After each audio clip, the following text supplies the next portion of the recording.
This will be an absolute mind melt. For those of you who don't know, 138 AD onward, Israel did not exist as a nation and Jews were scattered. The nation of Israel was conquered in 138 AD, ceased to exist, Jews scattered all around the world. 1933 to 1945, Hitler's Holocaust sought to eliminate the Jews, and they further scattered. May 14th, 1948, miracle. Israel becomes a nation.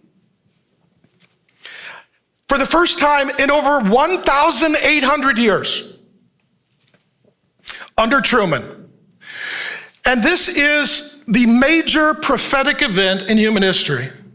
Because God says, in the end, the nations that were invading in the days of Gideon will again align together. There'll be a battle of Armaggedon, and the nations will seek to destroy the nation of Israel. Well, for that to happen, there needs to be a nation of Israel. And there wasn't one for over 1,800 years. What that means is God's prophetic timeline began in 1948. I don't know when Jesus is coming, but he couldn't have come before 1948. 1993, the Palestinian two-state solution begins. They start having talks. Why don't we give the Palestinians, the Arabs, the Muslims, a part of Israel, let them have their own country in our country, and we'll live together like Abraham, Sarah, and Hagar, because it's their descendants. 2005, President Bush pressures Israel into a land for peace deal in Gaza with the Palestinians. Here's what he says. You know what? If you give them land and their own freedom to rule themselves, it'll be great. There won't be any more war in Israel. This is so ridiculous. This is like, you have a family and there's another family for generations that their whole objective is to murder your whole family. And what they tell you is, hey, if we can live in your casita, we promise to be nice. You're like, oh, well, they said they'd be nice. Yeah, here's the keys to the casita. They move into your house, backyard. Next thing you know, they're terrorizing your family. You're like, oh my gosh, I'm shocked. Don't be shocked. You're an idiot. Okay? That's a two-state solution. So May 14th in 2018, 70 years to the day that the nation of Israel became a nation, President Trump recognizes Jerusalem as the capital of Israel. Interesting. Okay.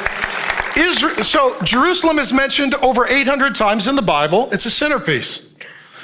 And Jesus is returning not just to the nation of Israel, but he's also going to come to Jerusalem. So we need Jerusalem. Prior to that, there was a debate whether or not the nation of Israel had a right to determine where their own capital was. 14 of the 15 nations on the UN Security Council voted against Israel having the right to put their capital in Jerusalem. Only one nation stood with Israel. It was our nation. The United States of America is not the center of biblical prophecy, but here's what I do know. God will bless those who bless Israel, and he will curse those who curse Israel. That's right.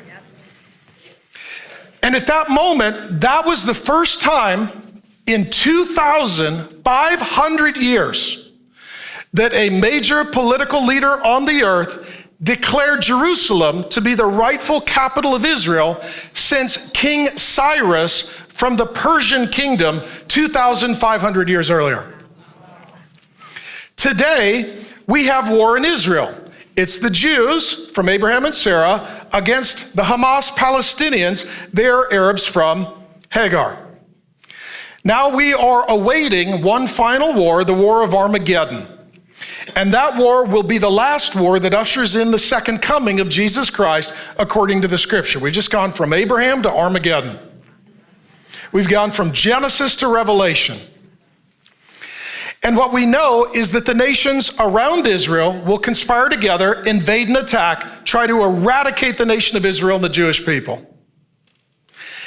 And they would succeed had not Jesus returned. And then Jesus will return, and he will defeat his enemies, and he will deliver his people, and he will raise his church from the dead, and his kingdom will last forever and ever. That's what we're waiting for. Howdy, Pastor Mark here. Thanks for viewing the clip. And if you'd like the entire sermon, we've got it ready to go.